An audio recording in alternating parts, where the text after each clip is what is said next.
Present exit వాళ్ళు madam ఒకరు కావాలి, ఒక స్కూల్ అసిస్టెంట్ ఉన్నా నేను. ఇప్పుడు మీకు ఏం మాకు ఒక స్కూల్ అసిస్టెంట్ కావాలి, 2 లాంగ్వేజ్ పండిట్స్ కావాలి.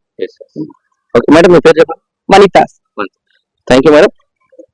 ప్రజలారా, ప్రస్తుతం మనం స్కూల్ సంబంధించిన ఇన్ఫర్మేషన్ మేడం చెప్పింది మీరు విన్నారు కదా. పైగా నాగరాజు గారు కూడా సర్పంచ్ గారు ఎంపీపీ వాళ్ళు చెప్పేది ఏంటంటే, ఈ రోజు ఎమ్మెల్యే ప్రోగ్రామ్ లో ఇవన్నీ ఆల్మోస్ట్ గా బ్యాగుల పంపింగ్ కానీ, పుస్తకాల పంపింగ్ కానీ, వివిధ మండలాల్లో చెట్లు నాటడం కానీ అవన్నీ చేయడం జరుగుతుంది.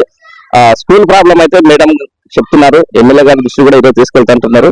ఖచ్చితంగా ఈ మనం NT9 న్యూస్ ఛానల్ తరఫున దాసరి నాగరాజు గారికి ప్రత్యేకంగా ధన్యవాదాలు, కృతజ్ఞతలు కూడా చెప్తున్నాం. ఎందుకంటే మన స్వచ్ఛందంగా బ్యాగులు పంపిణీ చేయడానికి కూడా చెప్పుకోదగ్గ విషయమే. మీ అందరికీ థ్యాంక్ యూ సో మచ్ అండి. ఇది ప్రజలారా మూసాపేట మండల్ కొమ్మిడిపల్లిలో విలేజ్ లో ఉన్నటువంటి ఇన్ఫర్మేషన్ చూస్తున్నామండి. NT9 news. నేను మీ నర్సింహలింగ ఫ్రమ్